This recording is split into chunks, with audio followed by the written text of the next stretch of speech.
Allahumma anfa'na bima 'allamtana wa 'allimna ma yanfa'una warzuqna 'uluman tanfa'una fid dini wad dunya wal akhirah.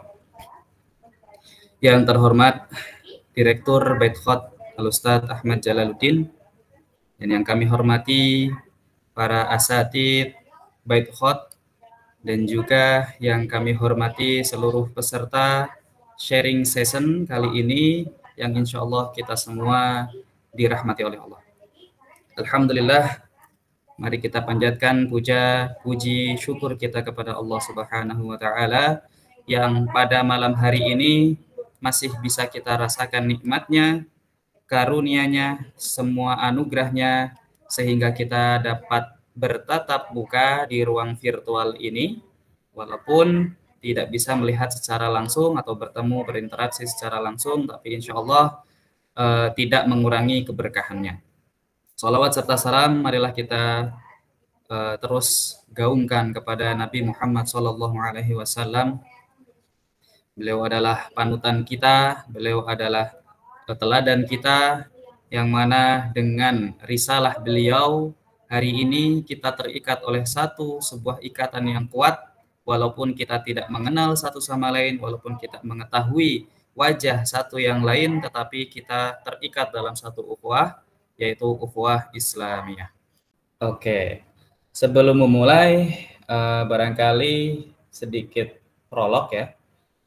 Apa itu khat maghribi atau bagaimana itu khat maghribi, bagaimana sejarahnya, barangkali itu yang akan menjadi pertanyaan pertama kita untuk mengikuti acara ini gitu ya.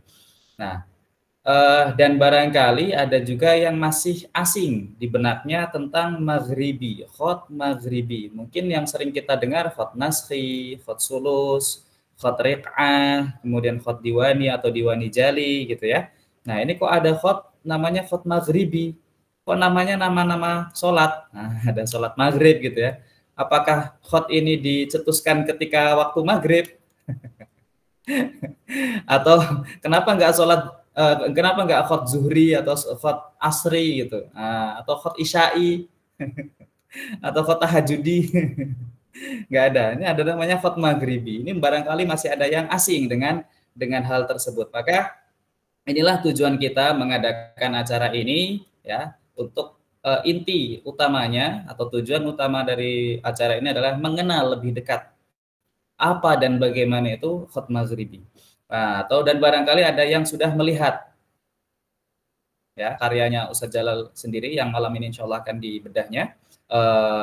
Ada yang pernah mencoba membacanya secara tarkib. Khat maghribi ini unik gitu ya, apalagi peletakan titiknya, kemudian bentuk hurufnya itu bisa dibilang lain daripada khat yang lainnya. Nah, disitulah nanti keunikan-keunikan itu akan dibahas nanti insya Allah pada 2 jam ke depan nanti. Oke, langsung ke acara selanjutnya atau ke pemateri pertama, yaitu materi tentang lebih ke materi ya, teori. Nah, materi yang akan disampaikan oleh Ustadz Maulana. Mana Ustadz Maulana? Kepada beliau kami persilahkan. Baik, alhamdulillahirabbil alamin. Wassalatu wassalamu ala rasulil mursalin wa ala alihi wa ashabihi ajma'in wa ba'd. Rabbi shalli sadri wa yassir amri wa hlul 'uqdatam min lisani yafqahu qawli. Rabbana la ilma lana illa ma 'allamtana innaka antal alimul hakim. Rabbana faqina fid din wa taqabbal. Rabbana zidna afiyan wa rizqan tayyiban. Alhamdulillah. Baik, teman-teman semuanya, alhamdulillah sudah bergabung dengan kami. Terima kasih banyak untuk kesediaan waktunya dan juga niat ikhlasnya untuk bergabung bersama kajian ini. Baik, alhamdulillah Ustadz Azmi, terima kasih banyak sudah memberikan prolog yang sangat memicu ya, memantik ya. Karena tadi lumayan seru ya, karena memang setidaknya atau sejauhnya bagi kita pelajar itu harus memiliki daya kritis. Minimal kita bertanya apa sih itu istilahnya, artinya gitu. Jadi sebelum kita mendalami kepada suatu suatu hal tersebut, minimal kita tahu bahwasannya artinya aja tahu. Tapi teman-teman semuanya, izin kami share screen ya, insya Allah. Ini ada beberapa pembahasan yang insya Allah saya akan kirimkan. Sudah terlihat tuh?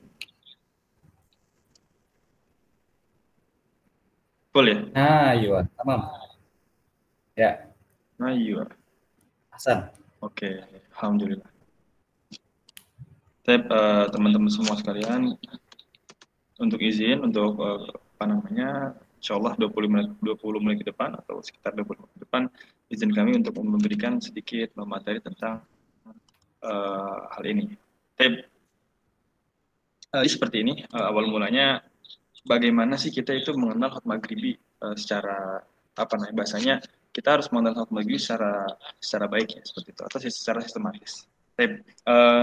Ini kemarin alhamdulillah beberapa buku ya sudah kami ulas ya, maksudnya sudah kami coba untuk bisa mendapatkan referensi untuk kajian ini. Insya Allah semampu saya untuk memberikan materi ke depan. Pasti kita mulai dengan definisi ya teman-teman semuanya.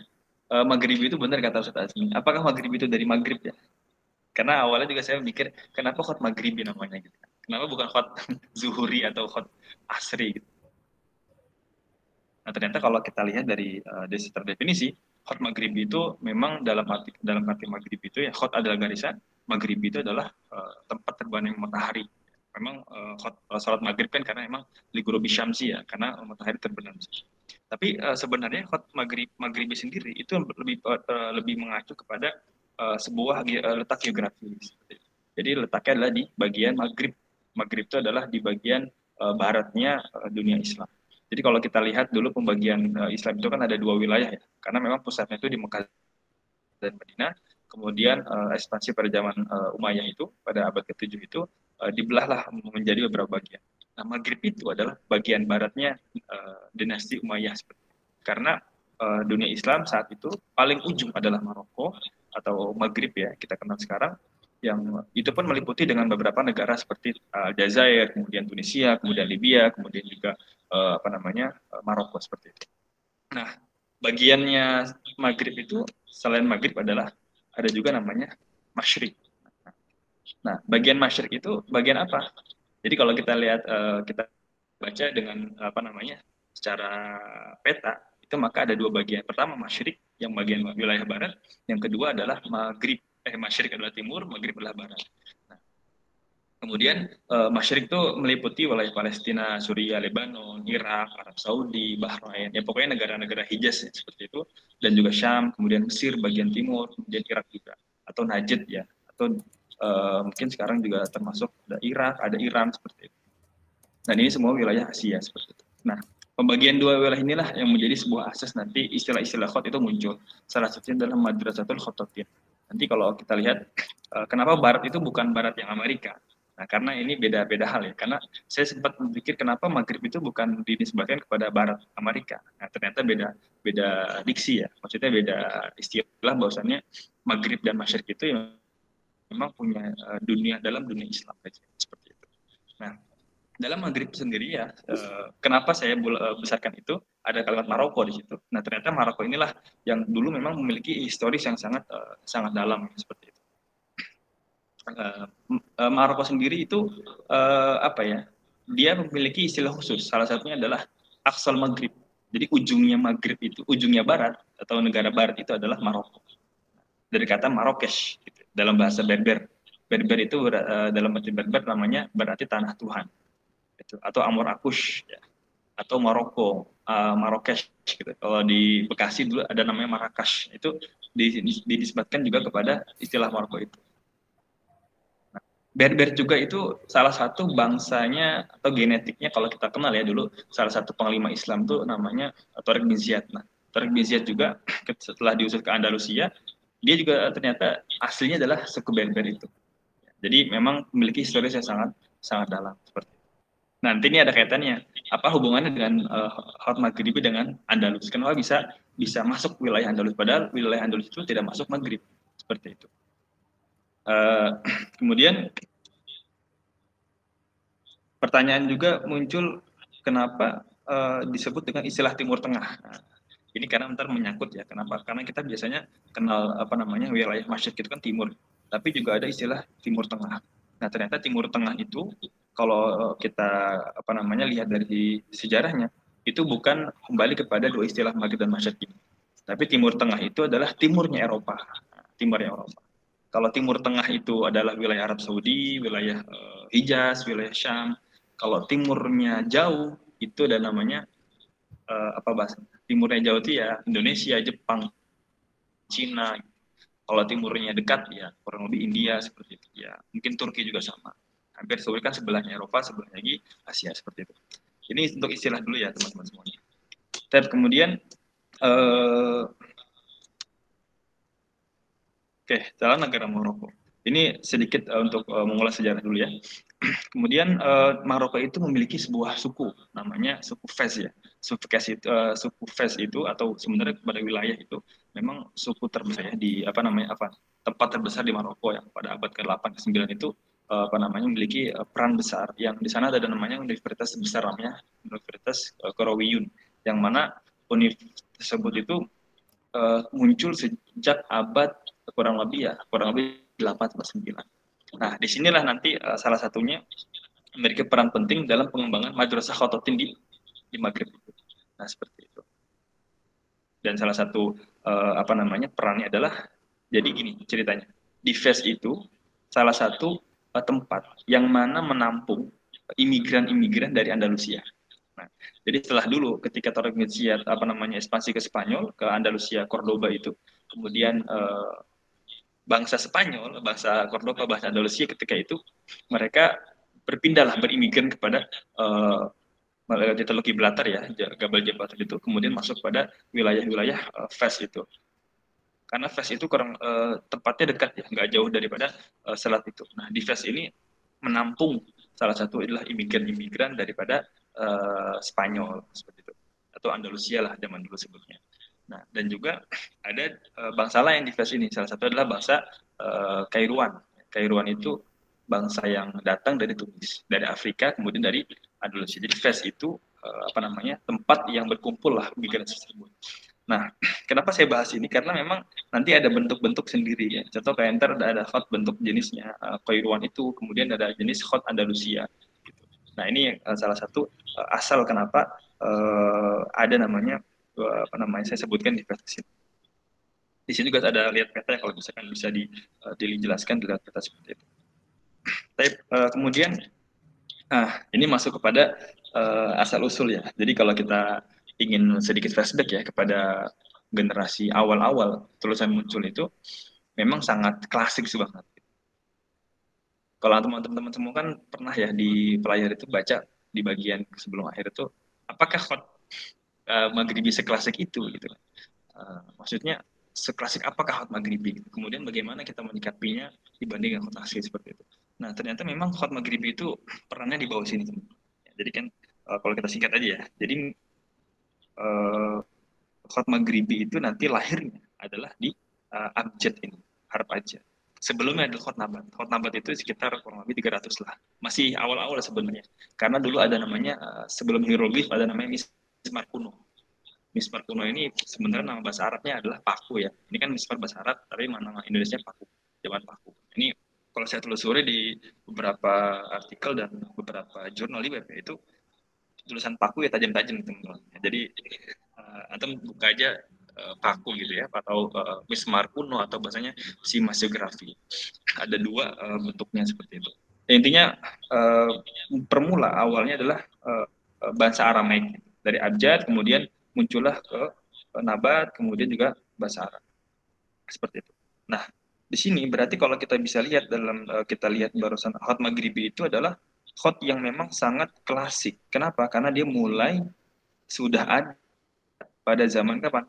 Nah, pada zaman ketika Rasulullah SAW belum diutus sebagai Rasul pun sudah ada khot Maghribi. Nah, dari mana asal mulanya? Nah, dari zaman dulu itu salah satunya ada namanya Madrasah Kufah. Madrasah Kufah yang ada di Basrah itu memang zaman awal itu dulu kan ada bangsa Persia segala macam. Nah, itu salah satu bentuk atau disebut dengan khot Hijazi. Nah, khot Hijazi itu juga akhirnya berpengaruh kepada Maghrib seperti itu. Nah, disitulah mulai tulisan berpindah dari wilayah Masyriq kemudian ke arah Maghrib seperti itu. Nah kemudian Kita lanjut ke macam-macam khot ya. Nanti kita langsung persingkat aja. Nah, pertama ada khot Maghribi, Kufi Maghribi. Nah, Kufi Maghribi ini secara istilah sebenarnya bisa kita kita simpulkan bahwasanya memang awal kali mulainya khot itu adalah Kufi atau bahasa dari Kufah itu. Nah, Kufi Maghribi yang memang perpindahan dari daerah Masyrik tadi. Nah, ya, tadi kita bahas seperti itu. Nah, bentuknya ini ya bentuknya ya seperti inilah, kurang lebih seperti itu.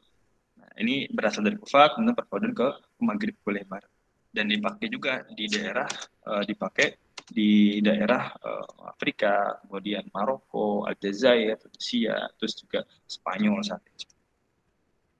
Tapi sudah berubah. Terus kemudian kedua, ya kita lihat Maghribi Mabesut. Ya. Ini Maghribi Mabesut, kalau kita lihat dilihat sini ya, ini ada ini mushaf kawan-kawan semuanya pada abad kita 8 Hijrah atau 14 Masehi 1400 seperti itu. Ini khot mabsut. Khot Maghribi itu khot-khot yang memang dipakainya di mushaf seperti itu. Jadi memang khot Maghribi itu kan kalimatnya basit ya, artinya sederhana seperti itu. Terus kemudian setelah mabesut ada lagi khot Maghribi sulus atau sulus Maghribi. Nah, surat Maghribi itu kurang lebih seperti ini. Sebentar ya, ini mabesut dulu ya contoh-contohnya, kurang lebih seperti ini. Dan ini sudah dirangkum bagus kawan-kawan oleh salah satu peneliti ya yang saya kutip dari buku ini. Salah satu namanya Samfok ya, The Illuminated of Quran. Yang ada buku di sini. Jadi kalau teman-teman ingin bisa share juga ya untuk artikel ini yang bagus banget insya Allah. Dan ini ada di Fez Maroko. Nah ini yang hampir pada awal-awal hijrah itu. Pada tahun 1700 hijrah ya. Mungkin bahasa-bahasa Abbasiyah seperti itu. Terus kemudian khot sulus Maghribi. Khot sulus Maghribi itu bentuknya seperti ini. Ini saya ambil dari pada mushafnya Syekh Belid Hamidi, Allah yahfazhu, dan Ustaz Emner juga.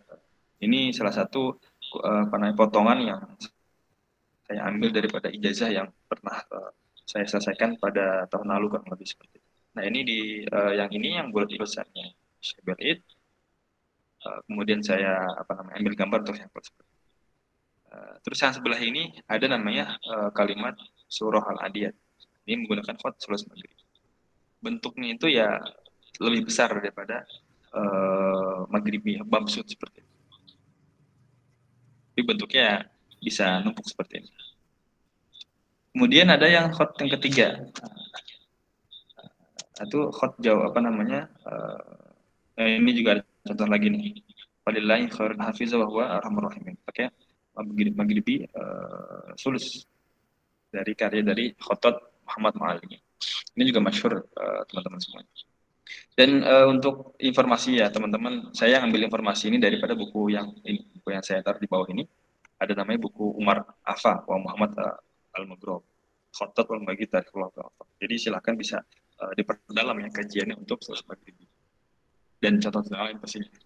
Kemudian Jauhar. Khot Jauhar ini khotnya itu kecil-kecil ya. Kemudian juga lebih bahasanya itu seperti permata, istilah seperti jauhar kan artinya permata. Jadi tapi biasanya dipakai juga untuk surat dan dokumen resmi.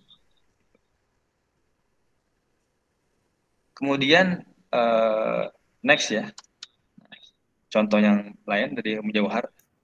Ini kita Goyatus Surur fi Sarta Diwan Sudur.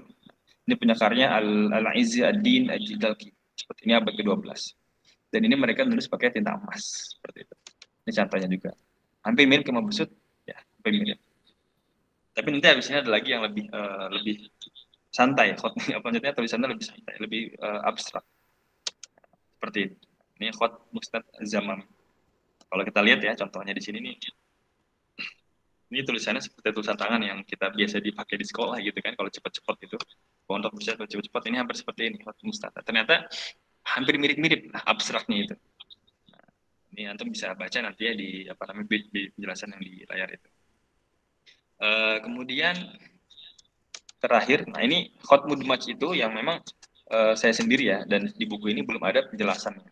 Jadi kalau kita lihat, memang macam-macam khot maghribi itu memiliki keunikan masing-masingnya antara apa namanya antara satu dan lainnya dan penggunaan. Jadi bisa disebutkan bahwasannya khot maghribi itu memiliki banyak penggunaan. Salah satunya adalah untuk menulis mushaf, kemudian juga menulis surat, kemudian nama buku. Dan ini teman-teman semuanya berkembangnya kapan? Hanya berkembang di wilayah Maghrib seperti itu. Nanti ada fase kapan ini berkembang di wilayah timur. Kemudian ciri-cirinya, nah ini ciri-cirinya. Pertama jamaliyahnya, estetika ya. Kemudian keseimbangan, harmoni, kemudian abstraksi. Ya, pasti kita sudah mengiyakan itu. Bahwasannya ini lebih abstrak ya. Karena kita lihat saja panjangnya bisa memuai, bisa seenak, bisa menyesuaikan lah, menyesuaikan tempat.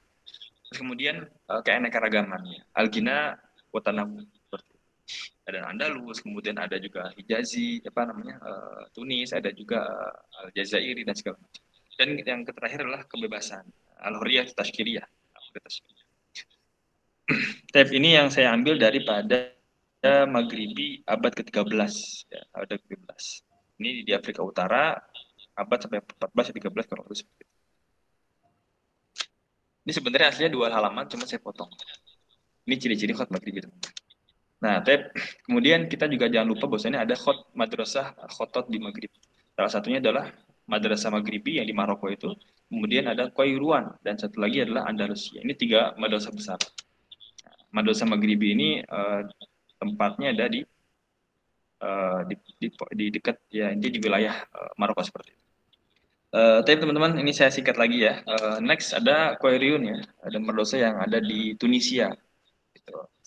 Dipengaruhi oleh gaya kufik Irak ya, karena utamanya bentuk klimatis kekuatan huruf menjadikan utama penulisan Al-Quran atau agama awal banget karena memang dia pindah dari Kufah kemudian baru ke Maghrib seperti itu. Oke, next kemudian Andalusia. Nah ini juga Andalusia. Kenapa sih Andalus? Karena di Eropa, teman-teman. Kenapa Eropa? Karena Eropa memiliki salah satu peradaban besar gitu. Jadi tidak hanya mereka berimigran secara tempat, tapi juga keilmuan mereka berpindah dari Maghrib itu dari Andalus itu mereka perpindahan mereka ke Maroko kemudian tidak hanya membawa bahasa juga mereka membawa keilmuan tulisan. Jadi ada pengaruh-pengaruh Andalusia seperti itu. Maka jangan kaget ketika antum ke Maghribi, ke Maroko itu ada bahasa Perancis di sana. Kalau ada bahasa Perancis pun demikian, keseniannya pun akan berpindah seperti itu. Dan kalau kita lihat memang jenis Andalus ini lebih enak dilihat pada jenis yang lain ya di Maghribi seperti itu. Oke, kemudian event ya, kita jangan lupa untuk melihat juga perkembangan event-event yang pernah ada. Dulu pernah tahun 90 itu festival Maghrib pertama untuk seni di Arab. Seperti itu. Kemudian berkembang lagi, kemudian di Maroko tetap ya menjadi ujungnya itu adalah Maroko. Sampai akhirnya di Irsika. Nah, inilah teman-teman saya ingin meng-highlight ya salah satu peran besar Irsika dalam pengembangan itu. Dalam bukunya ini yang saya kutip itu, ternyata Irsika itu salah satu penyumbang besar perkembangan khot Maghribi. Kenapa demikian? Karena dari situlah syiar itu ada. Jadi Irsika juga merekrut guru-guru kita yang dari Maghribi seperti Syekh Al-Hamidi yang beliau memang sangat berperan penting dalam pada penyebaran khot Maghribi. Akhirnya tersebarkan sampai alhamdulillah pun sekarang kepada wilayah-wilayah bagian Asia seperti itu. Nah ini teman-teman, ini saya izin untuk sharing ya untuk beberapa sesi terakhir ini, izin sharing untuk penjelasan teman-teman kita yang sudah pernah yang sudah menyelesaikan Maghribi. Ini yang saya kumpulkan sedikit, hanya sedikit. Jadi teman-teman kita yang mengikut Maghribi itu, kalau saya tidak salah, ini saya ambil daripada sejarah sanadnya yang ada di Sakal, tapi saya yakin belum terupdate ya, yang saya punya aja seperti itu. Kemudian juga yang di Pondok Gontor seperti itu. Nah ini kalau kita lihat teman-teman kita yang sudah mendapatkan ijazah dari Sakal ya, ada Ustadz Athaillah, kemudian ada Ustadz Ferry Budianto, kemudian juga ada Ustadz Jenderal Mujib yang langsung mengambil dari beliau. Kemudian juga ada Ustadz Ahmad Jimli. Ya, alhamdulillah teman-teman kita semua ini berprestasi dalam bidang. Ada juga Ustadz Ahmad Yasir seperti itu. Dan dari Gontor juga ada Ustadz Muhammad Nur. Kemudian beliau juga ada Ustadz Anggo, ada Ustadz Nopal, ada Ustadz Baihaqi, dan nggak lupa juga ada Ustadz Jalal. Dan alhamdulillah teman-teman semuanya, teman-teman kita di sini yang belajar Maghribi, insya Allah dalam hal ini mengalami keberkahan yang sangat besar ya kawan-kawan. Jadi tidak sekedar belajar, tapi juga bisa bersaing dalam perlombaan-perlombaan yang berada di Maghribi. Jadi kalau kita lihat sebenarnya kan ini bisa dibandingkan dengan sejarah sanad yang ada di Diwan di Indonesia. Ternyata jauh sekali. Dan memang Maghribi itu salah satunya adalah bagian khot yang memang tidak masuk dalam akal musitah. Dan disitulah salah satu keistimewaan. Dan izin sharing ya teman-teman untuk dulu saya belajar khot Maghribi itu dulu itu kurang lebih ya kalau sesingkatnya aja saya ingin jelaskan pengalaman saya belajar Maghribi itu saya belajar Maghribi dari guru saya Ustadz Ulin Nafar Ulin ya karena memang aksesnya mudah seperti itu. Jadi saya ambil belajar dari beliau. Ya kurang lebih menyelesaikan untuk darasnya sendiri kalau tidak salah itu sekitar hampir minggu setengah teman-teman. Kurang lebih sekitar 2 minggu setengah karena aksesnya mudah juga tempatnya juga terjangkau. Jadi kurang lebih 90 sampai 80% sampai 90 darasnya itu saya selesaikan dalam 2 minggu itu. Kemudian sempat jeda lama dan kemudian ada faktor momen ya di mana beliau itu main bungalang ke ke rumah dan akhirnya saya menyelesaikan ijazah di Ramadan tahun lalu seperti itu. Begitu teman-teman semuanya, ini yang bisa saya sampaikan. Nanti sebenarnya kalau dikaji ya ini luar biasa sangat dalam ya, sejarah Maghribi, terlebih dalam buku-buku yang kurang lebih saya baca itu bisa banget untuk antum baca sendiri dan untuk perkembangan. Karena ada khot Maghribi yang memang belum kita lihat karyanya sebelumnya dan sudah dikumpulkan di beberapa manuskrip. Dan ternyata tidak sekuno yang kita kira gitu. Tidak sekuno yang kita kira. Dan mereka ternyata dulu sudah modern, sudah memakai kertas yang luar biasa, canggihnya. Maksudnya canggih itu ya kualitasnya luar biasa. Juga tintanya juga awet gitu. Dan tulisannya juga mustaqim, lurus dan juga tulisannya bagus. Dan Maghribi tersebut mengenai tulisannya sejarah Islam sampai sekarang konsisten. Dan kami harap ya salah satunya ya kita harus bahasanya kita harus mencoba untuk mensyiarkan khot Maghribi karena saya kira mudah ya. Khot Maghribi itu mudah karena nggak sesulit yang lain karena bentuknya itu bulat-bulat ya. Ada fa-nya, titiknya di bawah ya. Oke, teman-teman saya juga lupa untuk mengatakan kenapa sejarah titik itu ya, nanti insya Allah di kesempatan lain kita akan jelaskan kenapa khot Maghribi itu titiknya di bawah ya, kemudian salah satu kofnya di bawah satu, kemudian fa di atas itu kan salah satunya adalah ada cerita di Anutoh, ada Nutoh ala Ijami, ada juga ada Nutoh al I'rab di zaman dulu, zamannya Abu Sa'ad Ad-Du'ali punya punya murid namanya Nasir bin Asim juga ada juga di bawahnya lagi itu pengembangan lagi. Tapi teman-teman mungkin demikian yang bisa saya sampaikan. Ya, ini sedikit ya Abjadiyah tadi. Ternyata ini contohnya Abjadiyah ini yang dulu pada masa zaman Petra itu. Ini Petranya ini daerah kaum Samud. Ternyata di sini dulu huruf Armenia juga berkembang. Ini beberapa mushaf. Saya kira sudah cukup untuk materi yang bisa saya sampaikan. Syukran. Wassalamualaikum warahmatullahi wabarakatuh. Waalaikumsalam warahmatullahi wabarakatuh. Masya Allah, jazakumullah khair Ustadz Maulana yang telah memaparkan materi dan Masya Allah ya kita telah simak bersama materi yang beliau sampaikan ini penuh inspirasi, slide-nya juga jelas ya. Kenapa tadi namanya Maghribi? Ternyata Maghrib itu bukan ke nama sholat, nah, tetapi lebih ke letak geografis suatu daerah yaitu Maroko, gitu ya. Kurang lebih seperti itu. Dan bisa kita lihat juga setiap slide tadi terdapat referensi. Artinya tujuan kita juga ya. Ini udah azam kita bait khot sendiri untuk menambah wawasan atau sakofah tentang khot. Jadi bukan kila wakola kata ini enggak, tetapi kita merujuk atau benar-benar mengambil referensi yang jelas gitu. Bukunya juga ada dan tidak asal ambil. Nah, baik, Masya Allah, semoga bisa menambah maklumat kita tentang khutbah maghribi, menambah sakofah kita, menambah semangat kita juga. Selanjutnya, ini adalah inti kata guru guru core of the core gitu ya. Ini core of the core dari acara ini yaitu penyampaian atau bedah karya sih, mungkin lebih ke bedah karya pemenang juara pertama. Nah, juara pertama lomba internasional di Kanada, lomba Montreal Al Kubro yang ketiga, yang baru saja diumumkan kurang lebih 1 pekan atau enggak ya 2 pekan yang lalu kurang lebih ya. Yang Masya Allah di tengah-tengah kita yaitu Ustadz Jalal.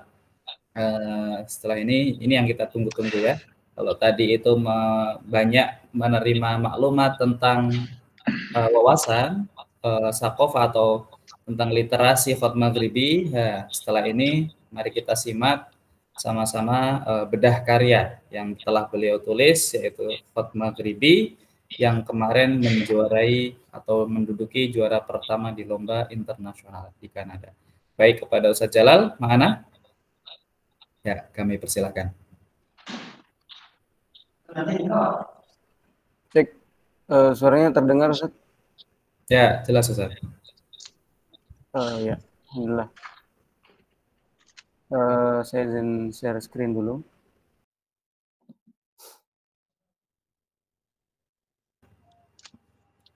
Sudah cukup ya? Ya. Kalau gitu saya izin mulai. A'udzubillahi minasyaitonirrajim. Bismillahirrahmanirrahim. Rabbi shrah li sadri wa yassir li amri wahlul 'uqdatam min lisani yafqahu qawli. Allahumma shalli wa sallim wa barik ala Muhammad wa ala ali Muhammad. Yang terhormat Asatidz dan Ustazat semuanya yang sudah mengikuti acara pada malam hari ini. Assalamualaikum warahmatullahi wabarakatuh. Langsung saja pada kesempatan ini kami izin untuk berbagi ya. Jadi mungkin teman-teman supaya bisa tahu dulu bahwa ada hal yang memang mendorong kita untuk tahu hal tadi yang disampaikan banyak oleh Ustadz Maulana, juga termasuk yang mungkin akan kita share setelah ini. Dan memang ini bukanlah yang sebetulnya seperti halnya menggurui ya. Di sini tentunya udah lebih banyak juga yang lebih berpengalaman dan berpengalaman secara teori maupun praktik ya. Ada asatidz dari Sakal, asatidz dari Lemka, dari tempat-tempat lain. Kemudian juga mungkin ada yang berinteraksi banyak dengan yang paham khutbah maghribi. Sehingga dalam hal ini saya ingin menekankan bahwa ini hanya sharing, sehingga yang diharapkan itu nanti itu khutbah maghribi itu banyak yang mengenal dan tidak cukup mengenal, tapi mau untuk menggeluti, mau untuk mempelajari, dan pastinya konteksnya kalau dalam yang akan kami bawakan setelah ini itu adalah supaya ketika membuat karya dan mungkin spesifiknya entah buat pameran atau lomba atau karya koleksi dan lain sebagainya, itu bisa memberikan satu gambaran gitu yang bisa melengkapi antar kita masing-masing.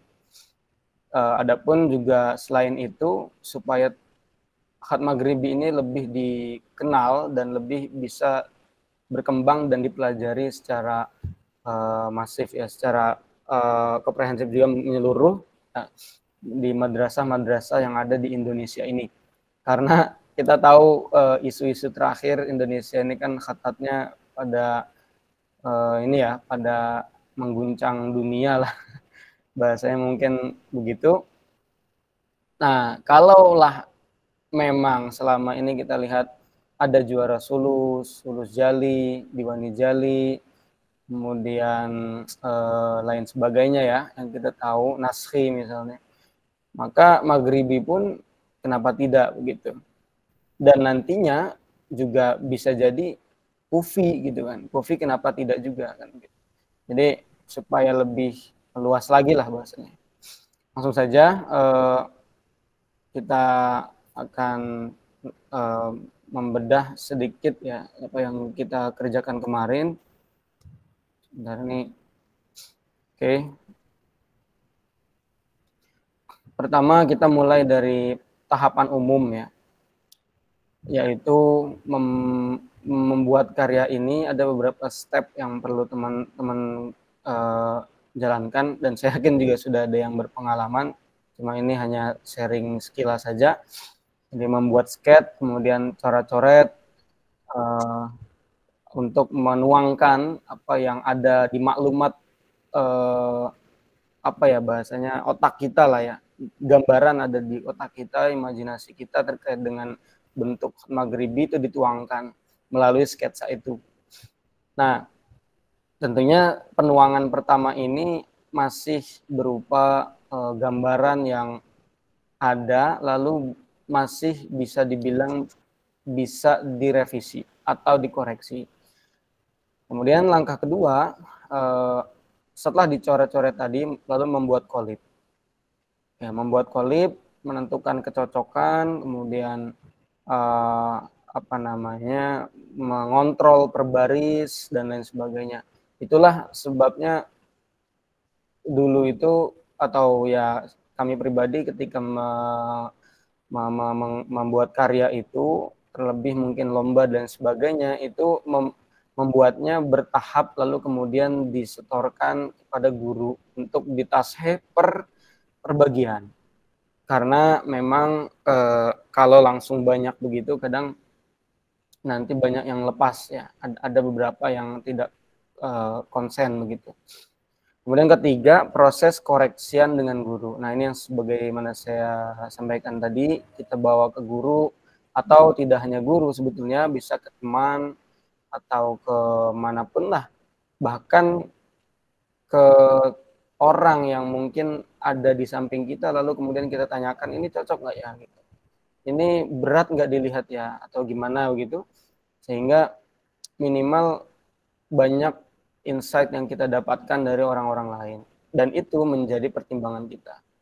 Dan sepengalaman saya memang guru-guru hatta Syekh Bil'id, sampai Syekh Bil'id itu beliau kalau pernah ngoreksi karya kami, beliau bilang begini, sudah panjang itu kan, koreksinya sudah panjang, ini coret-coret sudah merah. Di akhir beliau dengan simpel mengatakan, lah, holas, ada lauhatuka hadil lauhatuka. Kalau kamu mau ikut arahan yang barusan silakan, kalau enggak juga silakan. Atau diambil sebagiannya lagi tetap kamu mau ubah lagi, silakan. Nah, artinya memang tergantung kita ujung-ujungnya gitu. Kalau sudah koreksian pun juga akhirnya pertimbangan ada di tangan kita. Yang penting kalau kita sudah tasih, artinya kita ya ada wujud untuk bisa diisi oleh orang lain kan begitu ya. Kemudian yang terakhir, menyusun kolib akhir yang memang sudah matang, per baris, lalu kita buat layout. Jadi jangan dulu, kalau menurut saya layout itu terakhir deh. Misalnya layout itu yang saya maksud itu bentuk umum, lingkaran atau oval atau kotak gitu, itu terakhir saja. Lebih baik kita mulai dari yang per huruf, per kata, per kalimat atau per baris ya, lalu kemudian baru layoutnya dipikir. Tuh, kemudian selanjutnya, nah ini pengalaman saya kemarin. Nah, ini bisa dimulai dari tahapan yang saya bilang tadi, coret-coret. Jadi tahapan ini kalau teman-teman lihat ya, ini tahapan yang mentahan ya, artinya coretan. Jadi kami di sini, ini kalau teman lihat ada coretan 10,5, 10, 9, 8,5. Itu sebetulnya adalah ukuran masing-masing baris itu saya ukur pakai penggaris, lalu angka-angka ini saya jumlahkan dan saya cari rata-ratanya. Nah, ketika sudah muncul rata-rata itu, saya jadikan patokan untuk menjadi garis garis umum ya. Misalnya kalau dari angka ini keluar angka 12 misalnya, maka angka 12 itu yang menjadi garis akhir semua tulisan. Seperti itu. Nah, jadi kalau kita lihat sama-sama tahap awal ini masih beda-beda kan. Ada yang 10,5 baris, ada yang 8,5. Nanti kalau turun lagi di sini ada yang di ini dan 8,7. Nah, gitu. Jadi ini paling awal, makanya memang masih kasar gitu ya. Rapihnya juga masih kasar. Nah, ini sambil ngalir saja. Ini kalau kemarin ada yang tanya kami ya, Ustaz Supriyanur menanyakan uslubnya berbeda begitu kan. Yang karya kami kemarin itu nanti ada bagiannya, nanti kita saukan karyanya ya. Kalau lihat yang ini, Ustadz, ini kalau dilihat mabsut. Kalau antum lihat ini mabsut ini, artinya apa ya? Khat yang Maghribi yang mabsutnya gitu kan. Belum yang Andalusi gitu. Karena memang saya awalnya itu, ini sambil cerita mungkin, awalnya itu saya mau pakai model mabsut gitu. Nah, berbuah apa dari hasil sharing saya bawa kolib ini ke teman saya kan. Ada di Gontor situ. Dia juga ikut dan orang itu juara 3. Orang itu juara 3, saya alhamdulillah juara 1 dan saya dengan orang ini yang juara 3 ini namanya Ustadz Haris ya. Itu sama-sama di awal itu pakai mabsut. Terus saya bilang ke dia kan, "Riz, ana kemarin 2 tahun lalu itu pakai gaya yang kayak gini atau uslub yang kayak gini. Gimana menurut ente?" Terus kata dia, "Ya. Terus emang mau pakai apa yang sekarang?" "Ya sementara mabsut sih, masih segini nih," gitu kan. Nah, akhirnya ada tawaran-tawaran gitu. Gimana kalau saya yang ngajukan ke Haris itu, gimana kalau make Andalusi? Karena pertimbangannya adalah ada yang make Andalusi di 2 tahun sebelumnya, tapi belum bisa tembus juara 1, sedangkan adapun karya itu Andalusi juara waktu itu ketiga apa 2 gitu. Nah, karena memang ada catatan waktu itu. Sharing-sharing-nya begitulah ya, seliwerannya begitu. Nah, saya bilang ke Haris, "Ini kalau Andalusinya lebih diseriusin kayaknya maksimal nih," gitu kan. Saya bilang ke dia, gitu. Artinya apa? Tahun-tahun sebelumnya ada yang pakai Andalusi, yang dapat catatan saja apa? Bisa tembus 3 besar ya. Itu dapat catatan, apalagi nanti kalau udah ada kabar-kabar evaluasinya apa sih begitu, lalu kita cari tahu dan kita perbaiki begitu, kayaknya lebih bisa maksimal gitu kan. Akhirnya ini sudah lengkap, ini antum bisa lihat sendiri kan, ini sudah lengkap sampai bawah saya tulis itu dengan model mabsut. Akhirnya ya udah Riz, kita gantilah gitu. Saya ngajak dia. Akhirnya dia juga mau. Ya udah akhirnya kita sama-sama ganti, tapi memang referensinya beda. Nanti habis ini saya lihatkan referensi saya. Kalau yang Ustadz Haris itu dia referensinya dari mushaf. Ada mushaf pakai khat Andalusi itu. Nah, jadi begitu ceritanya kira-kira. Nanti kalau mau sharing lagi habis inilah berpanjang. Mana tadi? Ini ya. Nah, ini masih mabsut juga. Jadi saya mabsut itu udah sampai ngerapiin per baris. Ini udah siap tanfid nih bentar lagi. Nah, ini yang merah-merah ini tasih dari guru kami, Al-Ustadz Muhammad Nur, hafizahullah ya. Jadi itu ada huruf apa ini? Fa atau apa ya. Kemudian ada yang ini nih, yang bendera-bendera ini nih. Nah, itu dari beliau diingatkan ini, tambahin ini supaya lebih lengkap dan sebagainya. Karena memang karakteristik khat Maghribi itu dia gini ya. Ini saya mau sedikit berdiskusi bahwasanya kalau kita mikir orang nggak tertarik dengan khat Maghribi. dengan alasan mungkin itu mudah sekali orang tulisannya aja begitu. Saya waktu kemarin ke Malaysia, ke Sabah itu waktu ada lomba ya, ketemu dengan beberapa khattat di sana, itu karya saya yang ada di Kanada, scan-annya itu saya lihatin ke mereka. Ini nih kemarin ane habis ikut Maghribi, ini karyanya kira-kira seperti ini gitu. Pada kaget, itu kok nggak ditartis ya, itu kok gitu doang tintanya gitu. Ini ya pada kaget lah gitu. Bukan kaget, saya kata ya kayak belum terbiasa dengan model Maghribi. Nah, padahal setiap khot itu ada spesialnya masing-masing ya. Maghribi itu ada pada apanya sih?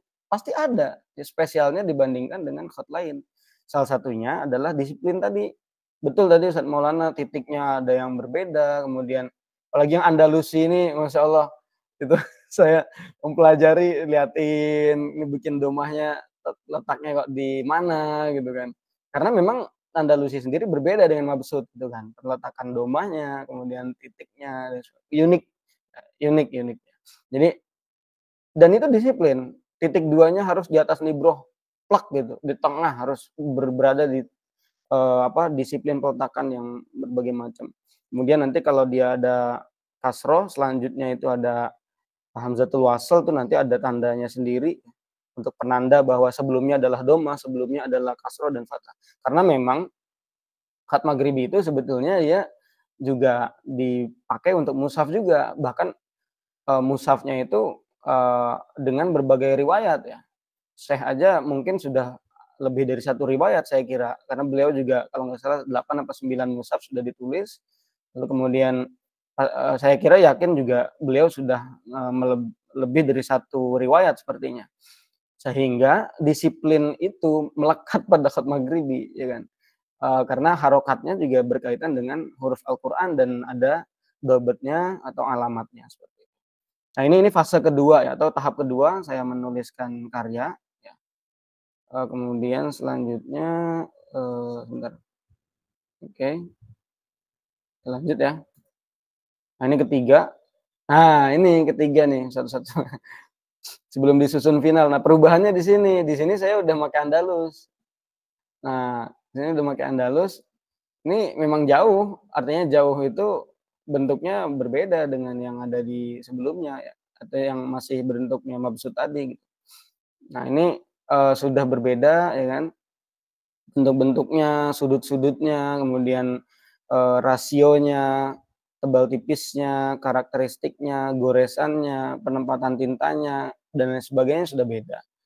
Kemudian ya bisa dilihat dan saya sudah memperkirakan waktu itu, wah ini ngubah ke Andalusi ini nggak mudah. Kenapa? Karena saternya itu akan lebih panjang, garisnya itu. Ya memang lebih melebar gitu kan, karena rasionya berbeda. Nah, otomatis ke media kertasnya akan ngepres, ya kan. Karena waktu itu medianya hanya A3, tapi bukan yang 60-40. 60-40 itu 2 kalinya A3 kan gitu ya. Ini setengahnya dari 60-40, makanya ini kecil gitu kan. Kertasnya kecil maksudnya. Jadi ngepres kanan kiri atas bawahnya bisa dibilang agak ngepres gitu. Nah, ini sudah dirubah menjadi Andalus. Sebetulnya saya pribadi menyebut ini Andalus ya mengikuti guru bilang ini Andalus katanya. Ya Syekh juga mengatakan model begini Andalus, artinya model yang pernah ditulis oleh di lomba sebelumnya menyatakan oh ini Andalus, tapi memang ada evaluasi. Oke, selanjutnya, nah ini catatan penting mungkin di karya kami. Ini sudah bentuk tanfitan ya, tanfitan bentuk versi sudah ditanfit, tapi ini kayaknya ke-convert ini, ke-kompres ya, resolusinya jadi agak berkurang kejernihannya seperti itu. Ini sudah bentukan ininya, dan di sini ada beberapa catatan yang perlu diketahui. Kita mungkin bahas sedikit-sedikit. Pertama catatannya, kaidah dan kejelasan dalam anatomi itu harus jelas ya. Kemudian sambungan huruf. Jadi dalam karya itu Maghribi ya, itu kaidah harus dijunjung tinggi sekali. Ya, kaidah harus dijunjung tinggi. Apalagi alamat atau dobetnya. Bahkan mungkin ini menjadi satu pertimbangan tinggi bagi para juri untuk menyatakan posisi juara atau masuknya nominasi begitu, itu bisa ditentukan dari kaidah. Dan itu sangat kental sekali karena berkali-kali kalau kita bawa karya itu ke masyayikh, ke Syekh Eid, ke Ustadz Muhammad Nur dan sebagainya. Mungkin di Sakal juga ada masyayikh juga di sana dan lain sebagainya. Itu pasti ditekankan masalah harokat untuk bisa disiplin seperti itu. Nah, kemudian anatomi ya, kalau misalnya ain, kepalanya seberapa, ya kan, kemudian sudut-sudutnya bagaimana, itu harus bisa clear ya, dan sambungan hurufnya. Nah, sambungan juga kalau di Andalusi itu sambungannya unik itu, kayak batu bata disusun gitu, agak apa ya, agak lucu gitu. Bukan lucu tuh maksudnya unik gitu, apa, ngelihatnya tuh nggak biasa gitu ya. Nah, ini yang bikin kita tertarik. Kemudian nomor 2, dasar pada Andalusi tetap mengacu pada Maghribi Mabsut. Nah, itulah kenapa Syekh Eid menyusun buku beliau dan juga manhaj beliau ya, mengajarkan bagaimana Maghribi itu disebarkan, dan kita lihat yang diajarkan itu yang mabsut. Juga saya kira ini menjadi prinsip juga bahwa kalau kita mau pakai uslub tertentu, saya kira belajarnya dari mabsut gitu. Karena arah, karakter, dan goresan itu kalau Maghribi mabsutnya sudah bisa, yang lain insya Allah akan mengikuti. Seperti itu ya. Dan nomor 3, goresan harus dirasakan. Nah ini yang saya bilang juga apa, yang membedakan dengan hotline. Hotline itu kan kadang ya goresan memang mereka memperhatikan sulus, diwani jali, naskhi gitu ya. Tapi tadi poin yang disampaikan Ustadz Maulana, ada abstraksi di situ. Ini yang sulit dirasakan ya. Maksudnya yang sulit diungkapkan lewat kata gitu. Karena saya itu pernah lihat tulisan langsung Syekh Eid di daku. Beliau nulis pakai tinta coklat seming gitu kalau nggak salah. Itu genangan tintanya kok bisa rapih, bisa genangannya itu ada di sudut-sudut yang membuat tulisan itu klasiknya kerasa banget gitu. Nah, dan itu yang sulit memang, justru tanzim ya, atau mengatur tintanya itu bagi saya lebih sulit ketimbang kita nulis Diwani Jali misalnya. Kalau Diwani Jali kan ngikutin alur ya kan, alur, kemudian nanti kalau berhenti di sini ya dibersihin dikit, dibersihin gitu kan. Sulus juga saya kira gitu kan. Kalau ditarik ke arah sini nanti di ujung sini berhentinya, kemudian kalau Maghribi itu enggak. Dia itu kadang menggenangnya di sini, di situ dan sebagainya. Dan ada yang diziadahkan, ada yang ditambahkan gitu. Misalnya bagian sini nih, ini ada tinta nih numpuk di daerah sini. Ya memang sengaja ditumpuk di situ gitu. Sengaja untuk menghasilkan satu bentuk yang abstrak gitu. Nah, inilah yang menjadi spesialnya khat Maghribi ya. Jadi kalau antum lihat di sudut-sudut tulisan khat Maghribi itu, mungkin di Andalusi salah satunya, yang Maghribi Andalus ini, itu bisa kita lihat ada beberapa sudut yang kayaknya kok agak ada tambahan tinta di situ ya, ada genangan tinta di situ. Nomor 4, penyesuaian untuk keseimbangan mana yang dipanjangkan. Ya, jadi tadi sudah dijelaskan juga oleh Ustadz Maulana bahwa di khat Maghribi itu kan ada yang dipanjangkan, ada di apa, memuai, memuai, dipanjangkan gitu ya. Hurufnya itu dipanjangkan. Nah, ini kita juga harus memilih mana yang dipanjangkan, mana yang dipendekkan. Kadang itu juga dipanjangkan itu kadang ada hubungannya dengan alamatnya. Alamat itu maksudnya dobetnya ya, harokatnya. Ada juga yang berkaitan dengan makna kalimat itu sendiri. Misalnya ada kalimat misalnya ruhama. Ruhama itu kalau mim alifnya dipanjangin enak gitu kayaknya. Kenapa? Karena rohama itu kan rohim gitu ya, baik. Jadi luas gitu rasanya. Nah, itu juga bisa jadi ada kaitannya di situ. Kadang ada yang makna kalimatnya ini kok dipanjangkan gitu. Padahal ada opsi lain di sini yang bisa dipanjangkan, maknanya pas gitu. Kenapa nggak yang di sini aja gitu kan? Biasanya ada begitu-begitu. Nah, Dan itu sering kali disampaikan oleh guru kita, ini aja deh yang dipanjangin gitu, yang ini nggak usah dan sebagainya. Itu ya, jadi ada kecocokan dalam makna, ada kecocokan dalam, kondisi peletakan dan sebagainya. Kemudian selanjutnya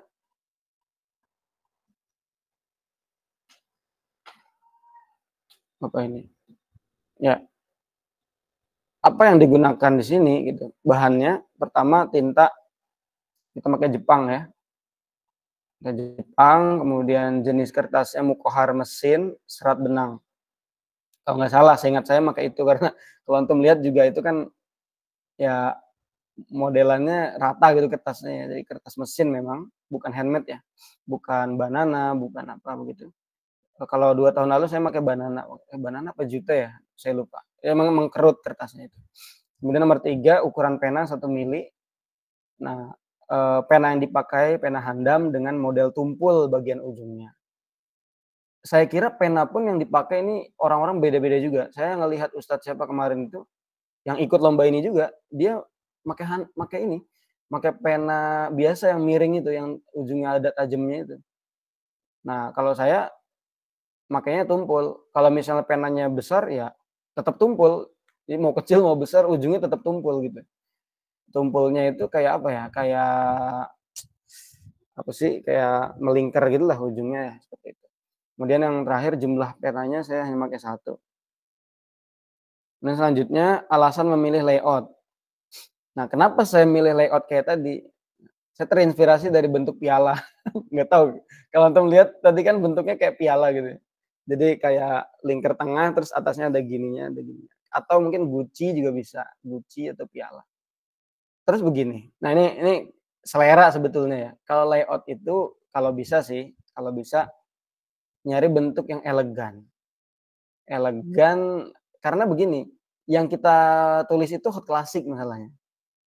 Kalau kita ngambil bentuk yang agak apa anti mainstream gitu ya, di luar dari atau orang bilang out of the box gitu ya, itu mungkin nanti beresiko agak berlebihan ya. Nah, jadi saya kira mungkin elegan saja. Elegan itu biasanya bentuk dasarnya oval, lingkaran, atau main baris ya, zigzag dan sebagainya. Yang kiranya nggak sampai bentukan yang mungkin terlalu kaku begitu. Nah, ini bisa jadi usulan juga. Tapi ini selera sih sebetulnya. Bisa jadi juri juga akan mengatakan lain gitu kan. Kemudian sempat ingin mencoba bentuk lain, tapi pada akhirnya bentuk yang didapat ya dari penggabungan itu. Kan bentuk yang karya saya yang tahun ini dengan 2 tahun lalu agak sedikit ada kesamaan sebetulnya. Sama-sama ada bagian tengahnya itu yang seperti angka 0 ya. Cuman yang tahun dulu saya menggunakan angka 8 di situ. Kalau yang tahun ini angka 0 di tengah tapi ada tambahan itu atas bawahnya itu. Oke, selanjutnya ini referensinya. Kalau saya hanya dari kepingan-kepingan saja. Ini dari karya Sybil Eid. Maaf saya belum nulis di sini ya. Tapi ini karya Sybil Eid ya. Saya coba lihat karya-karya beliau di Instagram, kemudian lihat menelaah detail-detailnya.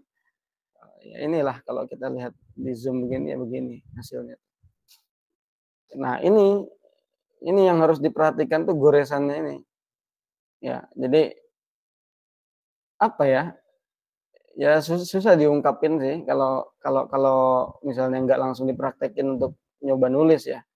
Soalnya kalau mabsut itu kan dia kontras ya, tebal tipisnya itu sedikit terlihat ya. Kalau ini tuh nggak terlalu terlihat, tebal tipisnya kadang-kadang halus, nggak kelihatan tebal tipisnya, kadang-kadang ini. Dan sudut-sudutnya juga tadi saya bilang kayak susunan bata ya. Kalau kita lihat di sini nih kayak apa ini? Kiamakum ya. Ini ya. Nah, sambungan Qaf-Qiyya ini ya ini. Ya tinggal taruh aja tuk. Taruh aja situ. Nah, jadi memang karakteristiknya sangat klasik sekali dan Masya Allah guru-guru kita memang luar biasa lah gitu. Selanjutnya di sini ini juga lanjutannya ya, ini sama juga karya Sybil Eid. Ya, yang sempat saya telaah begitu. Ini versi lainnya, tapi modelnya sama. Ini apa ini? Hilyah kalau nggak salah ya. An Ali karamallahu wajhah itu. Dan lain sebagainya. Nah, ini nih, coba lihat di bagian apa ini? Apa? Kalau susah ya. Di bagian ini nih. Sebentar saya tandain ya. Di sini nih. Nah, itu kayak bercahaya tintanya. Gradasinya itu bisa gitu ya. Bingung saya itu gimana cara buatnya. Untungnya lomba kemarin itu tinta hitam gitu loh. Jadi blok-blokan aja gitu. Yang penting bentuknya nyerupai gitu kan. Kalau misalnya diminta tinta warna, waduh, repot juga gitu. Gimana cara buat kayak gini? Tapi ini tulisan Syekh ya. Jadi saya belum bisa nyari tahu caranya gimana tuh. Ya, lembut lah bahasanya. Nah, ini juga karya, nah ini ada satu yang bukan karya Syekh. Ini kalau nggak salah karya Syekh yang kiri. Yang tengah ini bukan. Yang kanan ini karya Syekh. Ini di Daku, saya sempat ke sana. Mungkin Ustadz Fatih kalau ada sama kita, beliau tahu lah ini. Ini karya siapa ini? Nanti bisa dicek lah. Gitu ya. Ini referensi-referensinya. Evaluasinya saya kurang mendalami khat Maghribi Andalusi, jadi memang belum banyak diskusi panjang. Jadi lebih banyak kemarin dari hasil analisa ya. Kemudian kekurangan referensi juga. Ya, kemudian yang terakhir kurang puas dengan kertasnya ya. Kertasnya kurang klasik lah. Kurang cocok dengan khatnya yang mungkin secara karakter bawaannya mungkin klasik tapi kertasnya kurang. Kemudian alhamdulillah terima kasih, semoga bermanfaat. Sekian Ustadz Azmi, syukran jazilan. Assalamualaikum warahmatullahi wabarakatuh.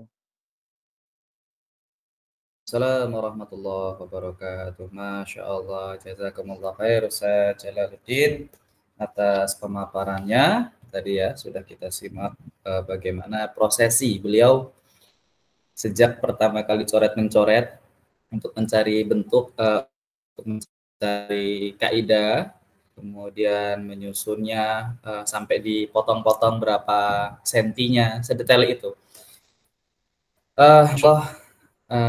Kita bisa ngambil kesimpulan bahwa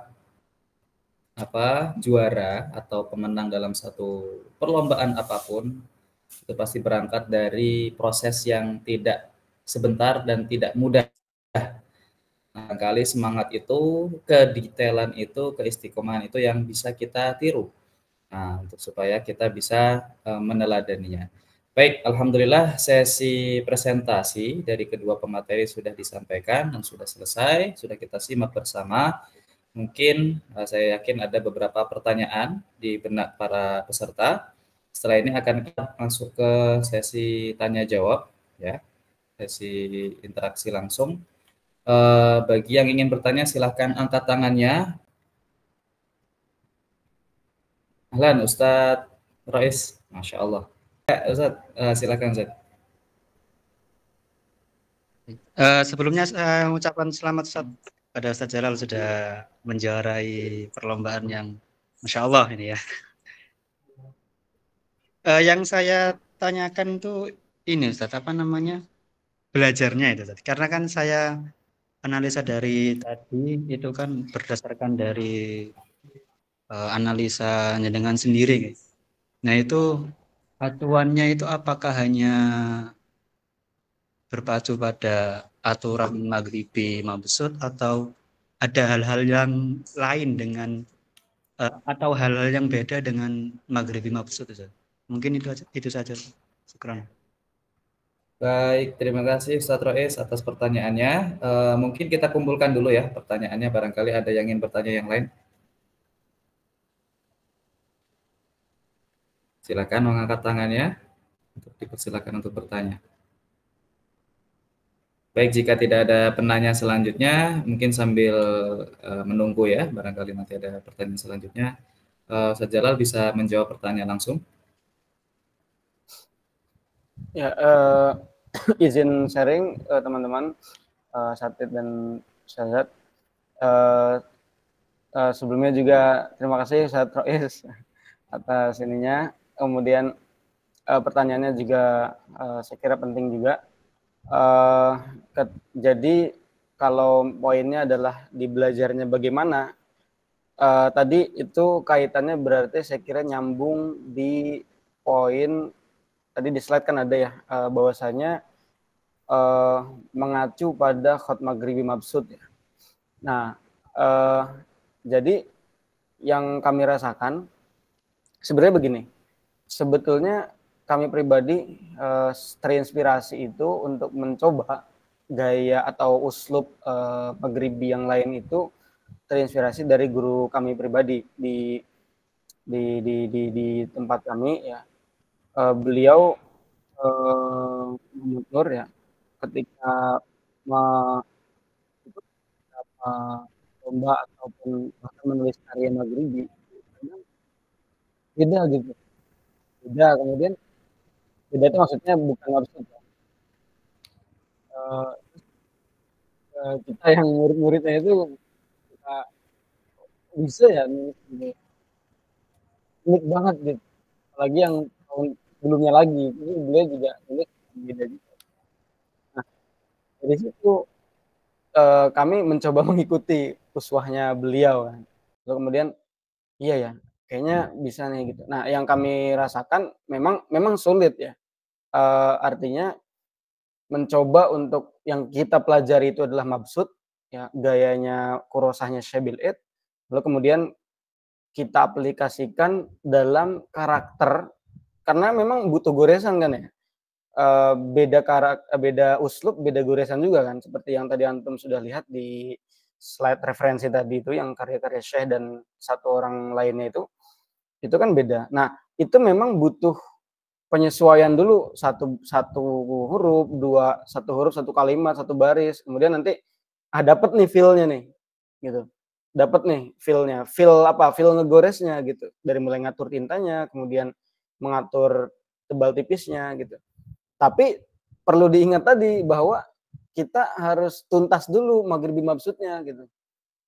Kenapa? Karena anatomi dasarnya itu diambil dari situ. Kalau saya pribadi ya melihatnya begitu. Jadi dengan kita sudah belajar mabsut itu terbantu. Gerakannya itu misalnya ya kita buat kaf yang panjang itu, yang panjang bukan yang ke atas itu ya, bukan yang tinggi. Nah itu kan bentuk dasarnya diambil dari mabsut, nggak ada beda-bedanya kalau bentuk dasar itu. Sama-sama goresnya dari atas, kemudian ke kiri, dan ke kanan, agak panjang gitu.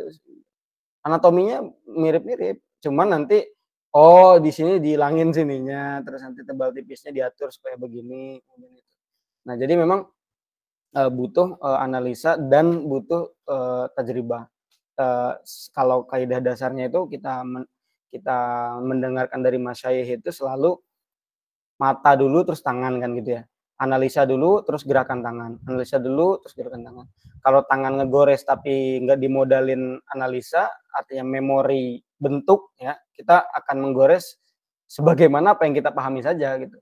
Tapi kalau misalnya kita sudah menganalisa, oh begini ada di pojok sini begini, oh nanti tambah di sini tambahin tinta biar agak tebal begitu, oh berarti kayaknya di tempat lain yang huruf ini juga ada tambahannya, oh berarti setiap huruf ini ada tambahannya di sini gitu. Oh jadi kita tahu, oh gitu. Oke, nanti kita ikuti lagi gitu. Nah, itu pertama. Terus kedua, ini saat di harokat betul yang tadi dikatakan bahwa kita juga memperhatikan tulisan dari harokatnya. Misal begini, kalau di Andalusi itu saya amati itu kan kalau misalnya apa ya, ada sa ya, haitsu lah, ada kalimat namanya nyebutnya haitsu. Kan ada sa ya, sa yang alamatnya domah ya, haitsu gitu.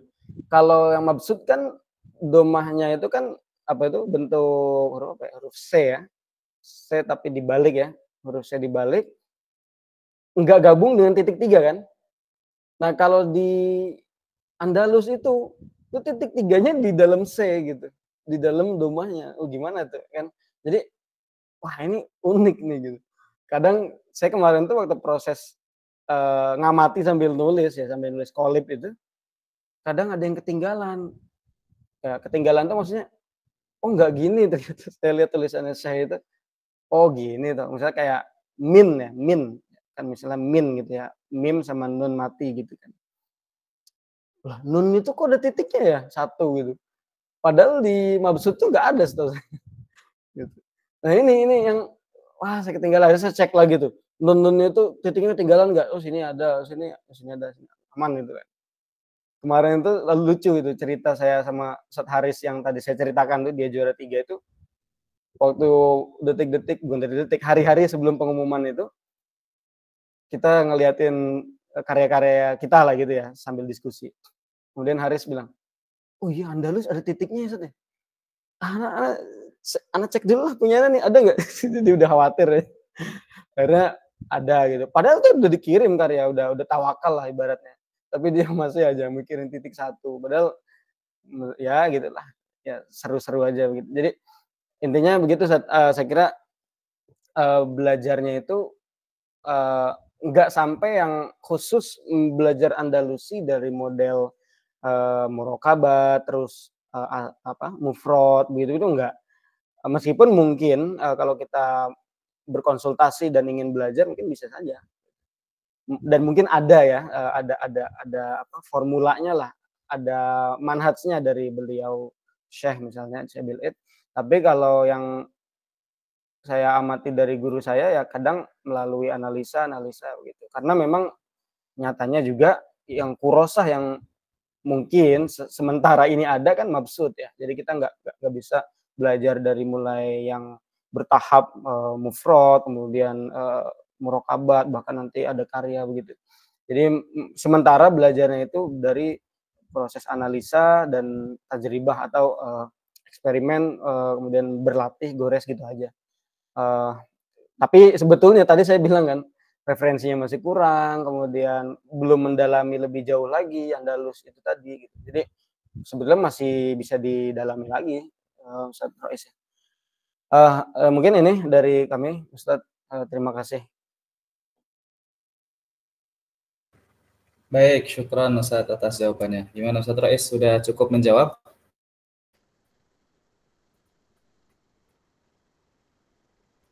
Ya, saya kira sudah ya. Jadi tadi jawaban dari beliau. Oke, afwan Ustadz Rois. Kemudian ada pertanyaan yang masuk ke kolom chat.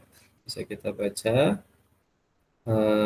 Ini dari Ustadzah Haida Jana.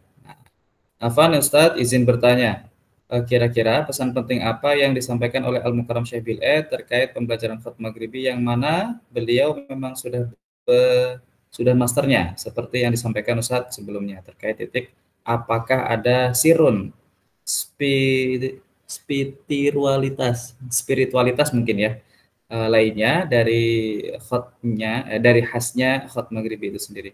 Oke, baik, terima kasih pertanyaannya. Mungkin pertanyaan ini akan dijawab sama Ustadz Maulana. Ya, tadi sedikit menyinggung tentang asrar titik. Begitu ya. Nah, baik Ustadz Maulana. Silahkan. Oke, Ustadz izin minta diulang pertanyaan Ustadz. Oke. Afwan Ustadz izin bertanya. Kira-kira pesan penting apa yang disampaikan oleh Al-Mukarram Syekh Bil'id terkait pembelajaran khat Maghribi yang mana beliau memang sudah masternya? Seperti yang disampaikan Ustadz sebelumnya terkait titik. Apakah ada sirun spiritualitas lainnya dari khasnya khat Maghribi itu sendiri? Oke. Atau mungkin ini izin menyampaikan ya. Ya, silakan Ustaz. Oke. Mungkin yang saya bisa tangkap ya untuk yang mungkin titik aja Ustaz ya. Karena tidak bisa saya menjawab yang sirun spiritualitas itu kayak tadi mungkin kayak seperti ya doa lah seperti itu. Oke, mohon izin. Jadi kalau kita merujuk kepada ada satu kajian ya, salah satunya itu kajian Rosem ya. Kalau kita nanti sudah masuk ke ranah Rosem, itu nanti memang ada perkembangan tulisan itu. Jadi dahulu itu ketika dulu Quran belum ada, teman-teman semuanya, kan Quran belum ada nih ceritanya gitu. Kemudian Quran ada ditulis pada zaman Rasulullah abad kita 622 itu Masehi, itu di apa namanya muncul, kemudian zaman kemudian Abu Bakar Siddiq, ada wacana zaman Utsman dilengkapkan, kemudian mushaf itu disebarkan ke Basra, ke Kufah, Ali pun Ibnu Abi Thalib juga menyebar ke sana, dan itu mushafnya pakai tulisan apa gitu pertanyaannya. Nah, pertanyaannya adalah ya khat kufi gitu. Ya ini memang dari Kufah itu. Khat Maghribi yang memang itu tahap kedua setelah khat kufi seperti itu. Kan kalau naskhi kemudian itu kan kemudian diwan, Dimajal itu kan hanya memang digunakan di apa namanya di era Utsmani seperti itu. Dan izin menyampaikan ya, perkembangan awal pada tahun itu kan seperti zamannya Sibawah itu ya. Sibawah kan punya guru namanya Abu Asad Ad-Duwali itu, yang kurang lebih pada tahun sekitar 100 Hijrah lah ya, zaman Imam Malik seperti itu. Dulu tuh ada namanya 2 tahapan di masalah titik itu ya. Pertama adalah tahapan ijam namanya Naqtul Ijam, yang kedua Naqtul I'rab. Naqtul Ijam itu bunyinya yang disebutkan, bunyinya. Jadi bukannya kepada harokat. Kalau misalkan apa bukan kepada titik hurufnya, karena kayak bahasa kemudian ta itu kan ada titiknya tuh 3, 2, 1. Nah itu belum ada seperti itu. Dulu hanya sebagai titik-titik ya apa namanya ya nggak ada titik ya bahkan. Jadi dulu pada itu disebutkanlah di cerita itu di dalam sirah itu Bung Asad Ad-Duwali memiliki inisiatif dalam pada Naqtul I'rab gitu, Naqtul I'rab. Jadi disitulah disebutkan huruf-hurufnya. Jadi kalau fathah dia titik. Kalau domah kalau nggak salah dia di sebelah kiri. Kalau kasar di bawah. Titik-titik itulah yang kita lihat kalau karya klasik di Kufi itu namanya titik merah di situ.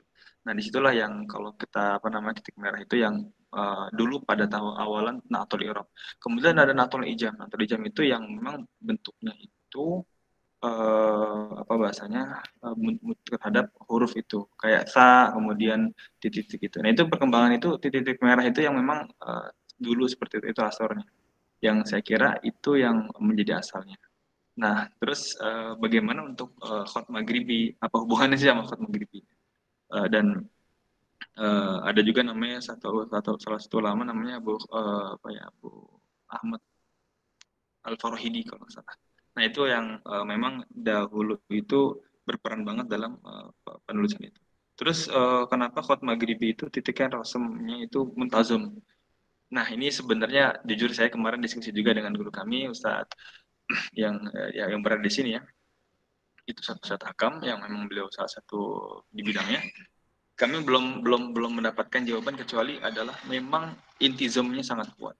Karena dahulu itu memang peradaban Maghribi itu kan sangat intizam terhadap pelestarian musab-musab di Kufah di sana musab Maghrib ya dan di sana kerajaan juga. Jadi intizamnya sangat kuat dan masih menggunakan apa namanya huruf apa namanya titik-titik itu didisiplinkan seperti itu. Jadi kalau misalkan ada huruf ya di bawah titiknya 2, kemudian itu harus berada di ujungnya itu bahasanya di apa bahasanya itu ada di kepalanya iya itu harus di bawah. Kemudian kalau misalkan nun itu ada di apa bahasanya di atas. Kemudian kalau misalkan ta demikian seperti itu. Itu yang mabsud kalau khususnya karena jujur ya pribadi saya belum masuk ke Andalus, tapi yang dimaksud yang saya pahami seperti itu. Terus kemudian oke, mana tadi ya pertanyaannya? Nah itu saya kira seperti itu. Dan kalau untuk satu hal ya untuk masalah spiritualitas saya tidak menemukan Syekh Balid kecuali beliau memberikan doa kepada guru-guru yang beliau yang pendahulu, beliau memberikan Al-Fatihah, beliau memberikan apa namanya bahasa itu ya, beliau sangat ihtiram sekali. Saya sempat ketemu salah satu alasan kenapa Syekh Balid itu sangat intizam sekali terhadap hal-hal seperti itu, spiritualitas. Jadi kalau saya mengkaji tadi itu ada satu istilah namanya ada daerah di Maroko itu namanya daerah Rabat ya. Rabat itu daerah yang gabungan antara mutasawwifun. Ternyata di sana ada banyak namanya orang-orang tasawuf. Dan di sana lah memang banyak sekali salah satu torikot ya di sana. Dan saya kira kenapa sampai seperti itu? Memang pengaruhnya sana untuk spiritualitas sangat apa bahasanya sangat diperhatikan lah kalau tidak salah seperti itu. Nah ini yang mungkin bisa saya jawab ya dari pertanyaan yang mungkin bagi saya juga lumayan rumit nih asarnya. Itu yang saya tahu. Mungkin Sajarul bisa melengkapi. Wallahualam. Baik, terima kasih Ustaz Maulana. Oke, terima kasih jawabannya. Semoga bisa menjawab ya. Oke. Lalu ini ada pertanyaan selanjutnya masuk ke kolom chat, kolom diskusi. Izin bertanya, ini dari Ustazah Sofiatul Afaidah. Dalam perlombaan khot, nah ini terkait perlombaan ya, berarti pertanyaan mungkin spesifik lebih ke Ustaz Jalal. Dalam perlombaan khot maghribi ada beberapa gaya atau uslub yang berbeda yang dipakai oleh peserta. Sepengetahuan Ustadz, selain yang sudah disampaikan tadi tentang kekuatan kaidah, faktor lain apa yang mempengaruhi sebuah karya itu lebih unggul dari karya yang lain, padahal uslubnya berbeda? Syukran Ustaz. Ya, silakan mungkin Ustaz Jalal bisa langsung jawab. Ya, di itu poinnya juga sudah ada sebetulnya di slide tadi ya, yang sempat juga dijelaskan perihal catatan di sebuah karya itu. Nah, kaidah lah tadi benar ya, kaidah. Kaidah ini kan ada di huruf, ada di dobet ya, atau harokat gitu ya. Kalau kita lebih familiar nyebutnya harokat ya, doma kasrohnya, kemudian titik 2, titik 1, titik 3 gitu kan.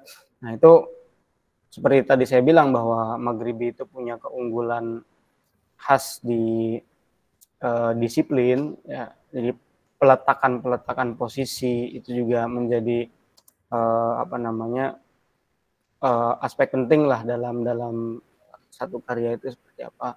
Kemudian saya kira karena saya sempat dengar 2 tahun lalu itu ada info kayak evaluasi lah dari satu karya Maghribi yang tahun lalu itu meng-highlight tentang tebal tipis.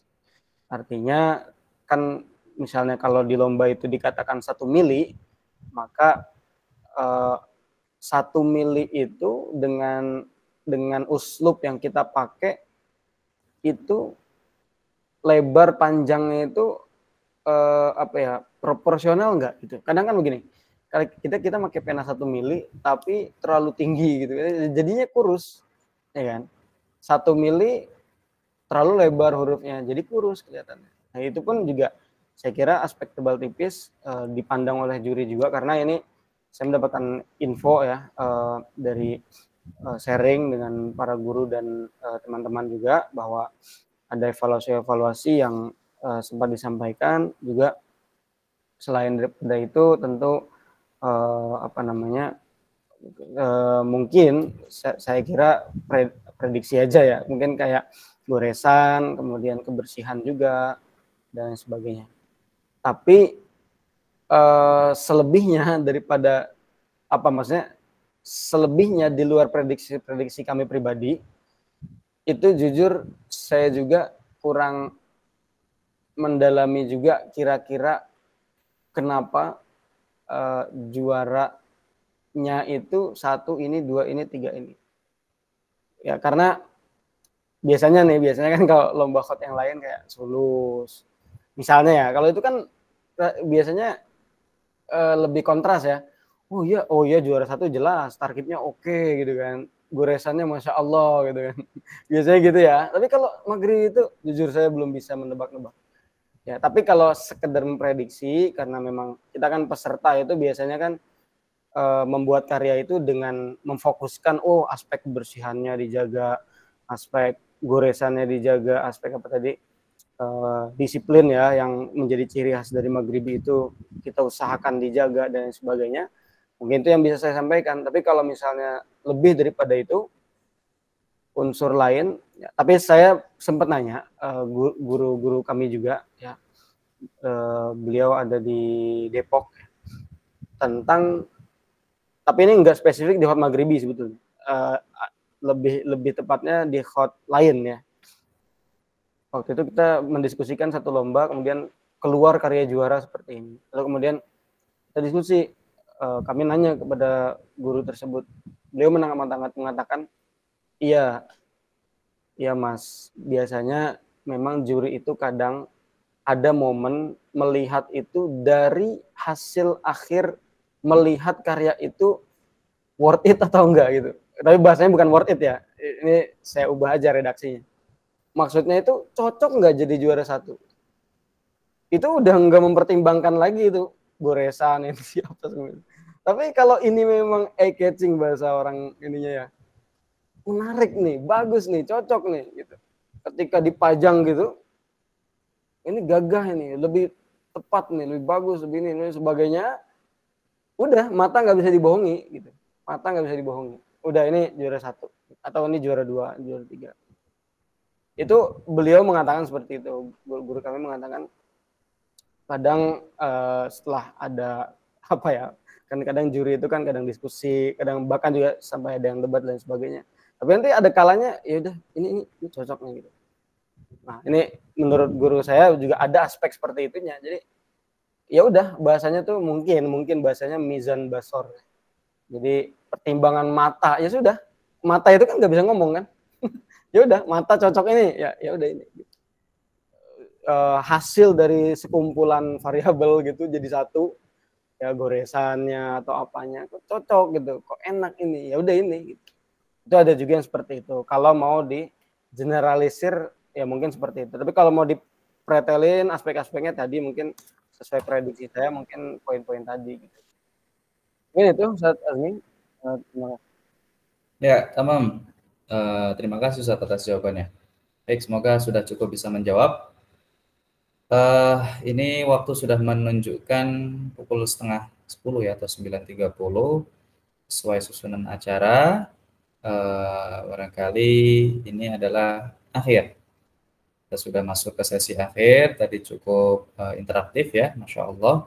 Mungkin ada yang ingin bertanya atau penasaran tapi bingung karena barangkali kebetulan dia baru mengenal tentang Khat Maghribi.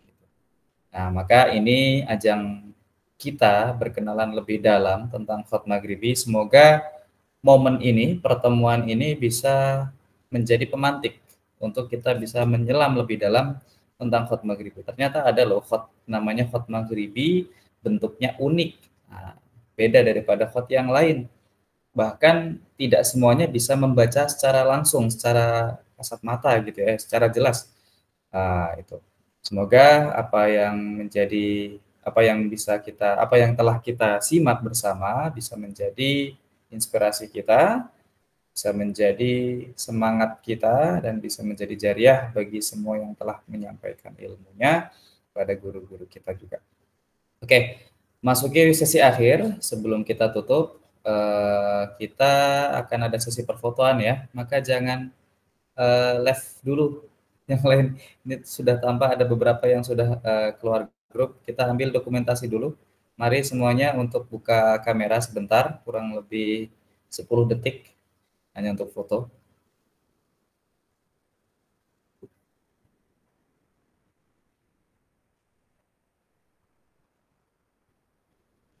Ya, mari biar rasa gitu ramainya. Nah, Masya Allah. Oke ya, kita mulai sesi perfotoan, hitungan 3 mundur, 3, 2, 1. Semua lihat kamera kembali, sekali lagi, 3, 2, 1. Ya, jazakumullah khair untuk semuanya yang sudah ikut berpartisipasi. Mari kita tutup acara ini dengan doa yang akan disampaikan atau dibacakan langsung oleh Direktur Bedkhot kepada Ustadz Jalal, kami persilakan. Baik, Al-Fatihah. Bismillahirrahmanirrahim.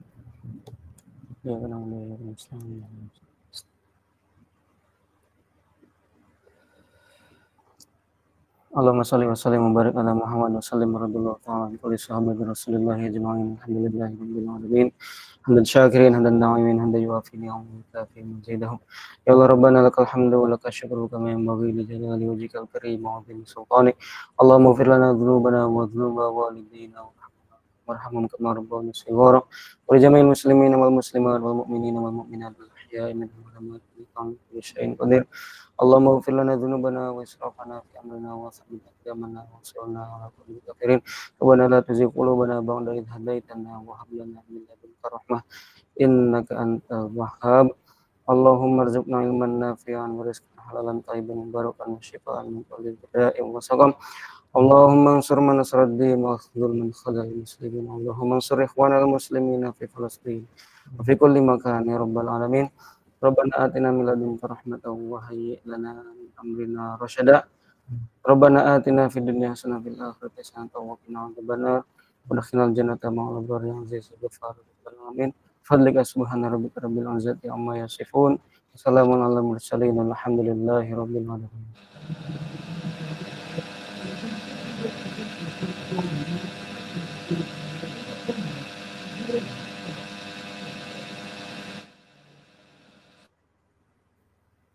Oke, terima kasih. Alhamdulillahirrahmanirrahim. Amin ya rabbal alamin.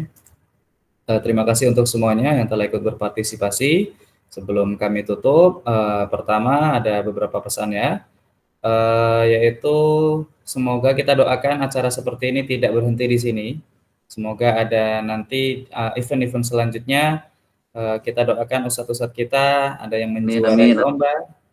Nah, sehingga nanti kita bisa membuat agenda-agenda seperti ini lagi.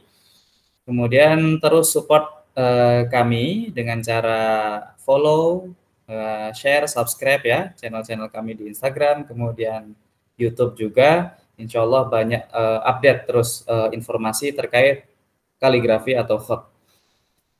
Terima kasih dan saya sebagai MC dan moderator mohon maaf sebanyak-banyaknya apabila acara banyak kekurangannya dari segi persiapan dan rentetan acaranya. Mari kita tutup bersama acara pada malam hari ini dengan membaca kafaratul majlis. Subhanakallahumma wa bihamdika asyhadu an la ilaha illa anta astaghfiruka wa atubu ilaik. Dan hamdalah alhamdulillahirabbil alamin. Wabillahi taufiq wal hidayah. Wassalamualaikum warahmatullahi wabarakatuh. Waalaikumsalam warahmatullahi wabarakatuh.